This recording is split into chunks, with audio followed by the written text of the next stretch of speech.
Kyla, a garota loba, já estava decidida. Seu plano era simples e suicida. Eu não sei o que eu tinha na minha cabeça quando eu decidi abrigá-la em casa. Era um pouco tarde para notar as consequências das minhas escolhas e eu estava um pouco arrependido e repensando. Mas não seria nada justo deixar a loba na mão. Já que eu tinha me metido nisso, eu iria até o fim. Tá, eu vou chamar o Peter pra comprar roupa pra ela. Você precisa urgentemente de peça nova. Ou pode acabar levantando suspeita. Peter? O garoto do sorriso? Ele mesmo. Por que você não leva pra Kyla um de nós? Eu acabei de dizer que eu não quero levantar suspeitas. Muito menos chamar atenção. Além disso, o Peter entende de moda. Isso talvez seja um pouco de estereótipo por ele ser gay. Foi nesse momento em que algumas coisas fizeram sentido. Eu olhei pra cara de trouxa do Fyodor. Ele tava querendo enterrá-la debaixo da areia quando ouviu aquilo. Cheguei a me controlar pra não rir. Gay? Sim. Por quê? Nada. Megan deixou a minha casa levando sua bolsa com suas coisas. De todas do grupo, ela com certeza era quem aceitou as coisas mais rápido. Eu nunca pensei que a Megan fosse de acreditar no sobrenatural ou que tivesse a mente tão aberta pra essas coisas. O Fyodor ainda estava absorvendo tudo, mas a Megan nem pareceu se importar. O tempo passou muito rápido, conversamos muito sobre várias coisas, esclarecendo muitas dúvidas. Coisas que eu julguei bem importante, por sinal. Como a diferença entre um reverdeiro e um lobisomem. É um pouco confuso, mas deu pra entender. Um lobisomem é uma criatura que se transforma num híbrido entre um lobo e um humano durante a lua cheia. Além disso, eles podem também se transformar unicamente em lobos. Já um reverdeiro, esse tem a habilidade de se transformar em apenas um animal. Isso significa que ele não pode virar um híbrido como um lobisomem. Por exemplo, um reverdeiro pode ser um lobo, mas não chega no estágio de se transformar em um lobisomem. Além disso, eles podem se transformar apenas em um animal, e não escolhem qual vai ser. Já nascem com isso. Por esse motivo, a personalidade deles é moldada de acordo com a do animal. É um tanto quanto interessante saber dessas coisas, e mais interessante ainda descobrir que a Kyla também é uma enciclopédia viva do sobrenatural. Já eram quase 16 horas. Fyodor ficou ali por um belo tempo observando a garota. Batia os pés enquanto coçava o queixo. Só faltava ele querer cutucá-la com uma vara, para ver o que ela faria. Eu precisava sair para comprar mistura para janta. Deixar Fyodor sozinho com a Kyla já não me parecia mais uma ideia ruim. Até porque, eu creio que se algo ruim fosse acontecer, já teria acontecido. Precisamos encontrar o seguidor do feiticeiro. Ele deve ter respostas. A loba tinha razão. Não fazia ideia de quem eram esses tais lobos de Loki, mas o que foi dito foi suficiente para me assustar. Não sei o porquê de eu ter comprado essa briga. Eu não estava apenas me colocando em perigo, mas também colocando os meus amigos. E contra forças que eu desconheço. Eu poderia ir na delegacia e falar: olá, a cidade está infestada de lobisomens assassinos. Poderia nos ajudar a impedi-los de conseguir um medalhão criado por um feiticeiro que viveu há muitos anos atrás? Mas eu creio que não daria muito certo. Qual é o plano? Peguei outra xícara de café, passei pela janela e vi as luzes do farol do carro de Megan. Finalmente voltou. Me senti até um pouco mais aliviado. Entrou em casa com algumas sacolas de roupa, todas de marcas bem caras. Esqueci de dizer quão rica Megan é. Tirou todas as peças, algumas calças jeans, uma grande variedade de blusas e moletons de cores diversificadas. Todas muito bonitas, totalizando 22 peças de roupas. Um cachecol vermelho e uma touca marrom. Comprou a loja toda? Ah, elas estavam em promoção. E o Peter tem um ótimo gosto pra roupas. Eu não tenho como pagar tudo isso. Ah, nem se preocupa com isso. Meninos, eu comprei o jantar. A pizza tá no banco de trás do carro. Se importam? Olhei pra Phil, que me olhou de volta. Caminhamos até o carro enquanto ele dizia como estava com um pressentimento ruim sobre tudo isso. Não foi o único a achar que tinha gente demais envolvida nisso. Ao abrir a porta do carro, vimos 2 caixas de pizzas e alguns refrigerantes. Eu peguei as caixas e ele o resto. Trouxemos pra cozinha. Passando pelo corredor, eu dei de cara com a Kyla, já com as roupas novas. Ela tava diferente, muito mais bonita do que já era. Colocou um suéter azul escuro com uma gola que cobriu seu pescoço. Uma calça jeans preta um pouco rasgada e uma touca marrom. A gola do suéter cobriu a sua tatuagem no pescoço. Ela olhou para a comida como uma presa. Pelo olhar, não se alimentava há alguns dias. Ela não deveria estar com muita energia, já que passou os últimos tempos fugindo da sua alcateia.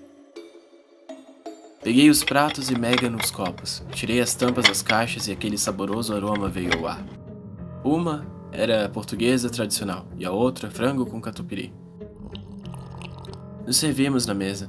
Por mais faminta que Kyla estivesse, ela ainda manteve os seus moldes. Comeu com garfo e faca sem pressa alguma. E já Fyodor, ele triturou a comida toda. Estava quase indo para o seu segundo pedaço enquanto eu pegava o primeiro. Então, qual o plano? Vamos amanhã de manhã atrás do seguidor de Lurif e pedir por respostas. E por que ele nos ajudaria? A sua antiga até tentou matar ele, lembra? E como você tem certeza de que ele ainda tá vivo? A casa dele é coberta por acônito em pó e ele nos ajudaria porque somos os únicos que querem manter o medalhão a salvo. Ela explicou como o acônito é prejudicial aos lobos. A planta que foi muito utilizada para envenenar lobos na época de caças bruxas, uma praga mortal para todo lobisomem.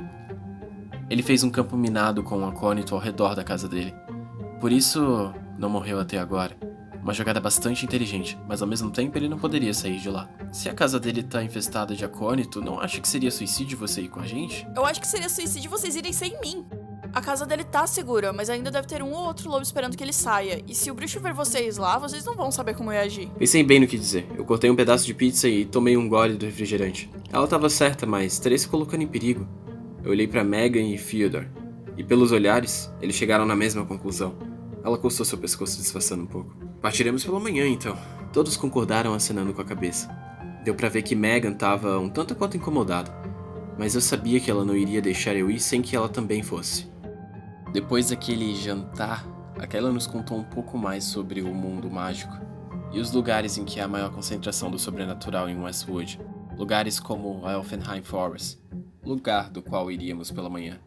Eu fantasiei sobre encontrar outras criaturas sobrenaturais lá, como elfos, gnomos e outras coisas.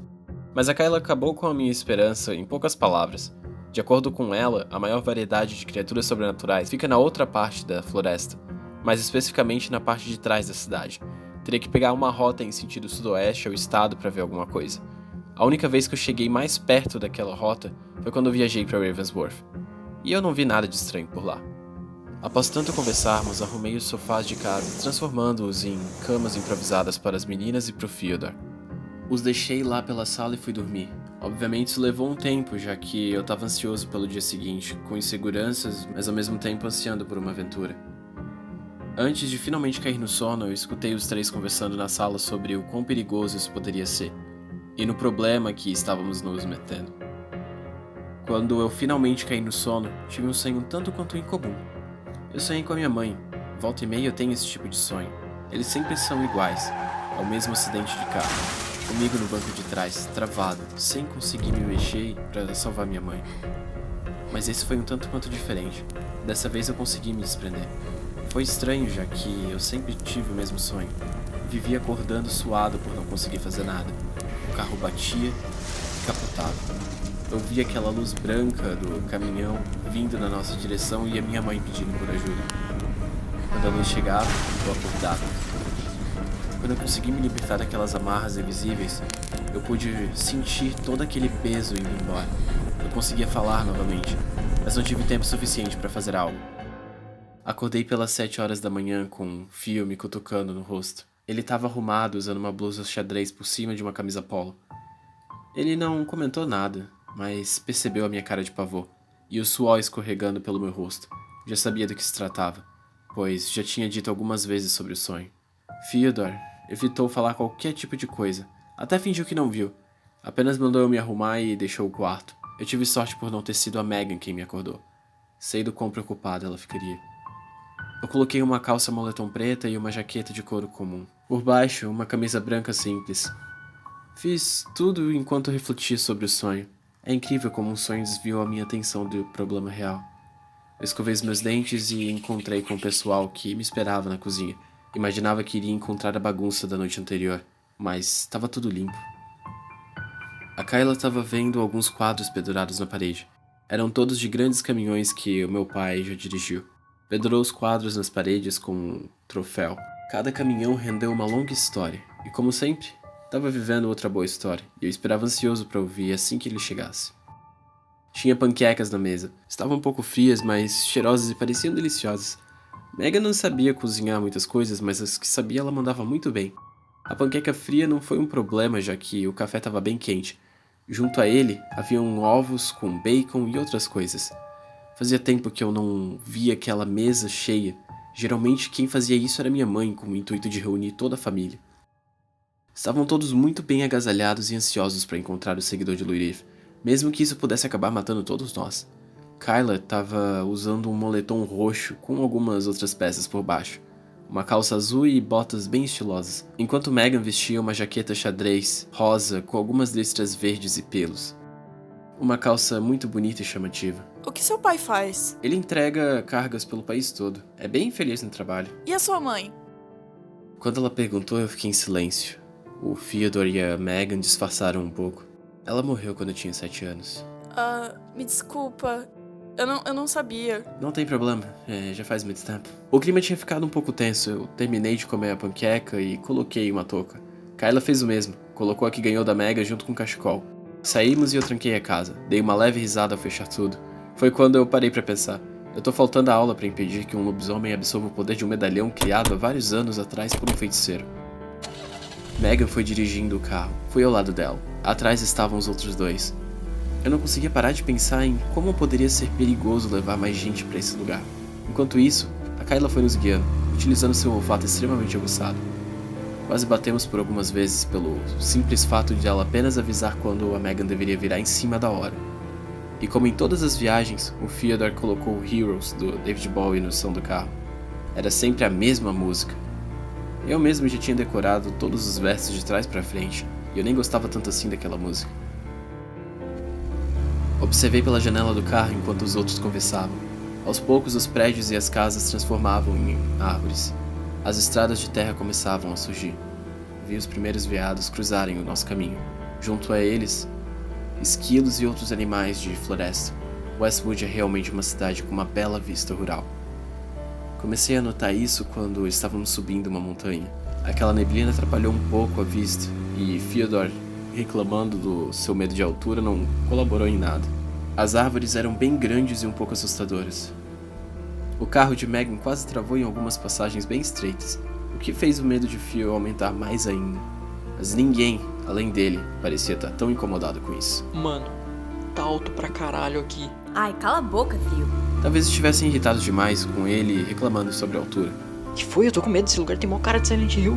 Mas você sempre tá com medo. Você já parou pra pensar que você pode estar irritando a motorista e que isso sim pode causar um acidente? Meu celular começou a vibrar. Era uma ligação da diretora da escola. O provável terceiro aviso que me daria suspensão. Não fazia muito sentido. Como você tá faltando muito, seu castigo vai ser mais uma semana em casa. Eu recusei a ligação e ouvi. É aqui, para! Megan freou com tudo.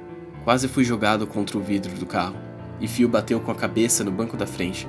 Deu um grito que me fez rir um pouco. Respirei fundo antes de descer do carro. O lugar parecia com o mesmo que vimos há uma meia hora atrás. Árvores gigantescas e assustadoras, e uma névoa bem densa. Logo senti aquele frio gigantesco. Kyla foi na frente enquanto a seguíamos. Pareceu bem determinada naquele momento. Pisei em vários gravetos, dando de cara com muita teia de aranha. Enquanto isso, Phil cuspia sem parar, incomodado com os mosquitos que gostavam da sua boca. Por mais tenso e irritado que estivesse, eu realmente esperava ver alguma coisa sobrenatural que não fosse um lobisomem. E que fosse do bem, de preferência. Deveriam ter usado repelente, garotos. Megan estava incrivelmente confortável desfilando pelaquela floresta. Nós continuamos a andar por mais alguns minutos até que a Kyla simplesmente parou. Ela aprontou para aquele tronco de árvore. Algum lobo tinha passado por ali, cerrando suas garras ferozmente naquele lugar, deixando os riscos enormes. A Alcateia usa isso pra marcar o território pra não se perder. Significa que pode ter alguém por perto vigiando o lugar. Eu sabia que esse tipo de coisa poderia acontecer, mas não pensei que se acontecesse eu iria pirar tão rápido como eu pirei. Obviamente eu continuei com a mesma postura. Megan apenas observou enquanto o Phil olhou por todos os cantos procurando por mais alguma coisa. Voltamos a caminhar. A névoa ainda atrapalhava a visão. Pisei em mais alguns gravetos e o meu tênis já estava coberto por lama. Daria um longo trabalho para limpar depois. Parem. Paramos novamente, mas dessa vez pude ver que ela ficou um pouco mais assustada. Logo mais na frente tinha uma armadilha. Ela nos mostrou a linha de nylon e a flecha de acônito escondida na árvore. Estamos chegando perto. Estamos sim. Uma outra voz misteriosa respondeu. Aquela era uma voz masculina e desconhecida. Eu levei alguns segundos para perceber que não era de Fyodor. Nos viramos imediatamente procurando pela origem do som, mas só vimos a névoa. Nós 4 ficamos nervosos. Vi as garras de Kyla emergirem. eram grandes e negras, substituindo as unhas. Os olhos dela ficaram muito mais azuis do que já eram. Ouvi barulhos de folhas sendo arrastadas no chão. Alguém estava bem perto. E então o som de patas caminhando lentamente pela floresta. Eu via sua silhueta na névoa. Era gigantesco e possuía olhos que brilhavam um amarelo muito vivo. O animal era quase do mesmo tamanho do que eu tinha visto na escola. Ele rosnou, mostrando suas presas. Megan foi a que mais ficou assustada. Ela nunca tinha visto uma criatura como aquela antes. Ouvi a respiração de Fyodor ficar ofegante e ele tinha travado. Já eu senti a mesma coisa que sentia durante os sonhos com a minha mãe, na parte em que o caminhão se aproximava. Foi então que o lobo pulou em nossa direção. Eu pude ver o tamanho da fera. Parecia ter ficado maior, o seu pelo marrom deu toda aquela impressão. Eu não conseguia me mexer, e ver aquela criatura vindo em câmera lenta na minha direção fez eu pensar que era o fim da minha vida. Eu queria fazer algo, mas eu não consegui nem ao menos mexer os meus olhos. Eu já via as presas afiadas daquele lobo perfeitamente e sabia que iriam de encontro ao meu pescoço. Só que no último instante, a Kyla se jogou na frente, dando um gancho na boca do animal com suas garras. Ele recuou alguns passos para rosnar novamente. A loba não se intimidou e rosnou também, mostrando suas presas que antes não estavam ali. Parecia que ia se transformar.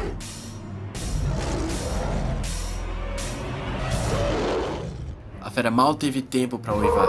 Teve garras cravadas em sua barriga, mas Kyla recebeu um coice do animal que a fez dar uma cambaleada no chão, de tão forte que foi. Irritada, rosnou novamente. Com seus cabelos bagunçados e um pouco de lama no rosto, voltou-se para a nossa frente, nos protegendo o tempo todo. Ela estava preparada para se transformar. Eu vi os primeiros pelos brancos surgirem. Foi bem rápido, uma questão de segundos, completamente diferente do que eu imaginei. As roupas já estavam no chão, não cabendo mais. Deu pouco tempo para tirá-las antes de se transformar naquela linda loba de pelos brancos e olhos azuis. Quando a transformação finalmente terminou, ela uivou.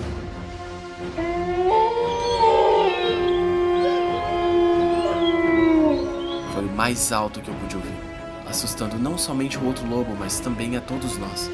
Apesar do susto, não dava para não apreciar a beleza daquela loba.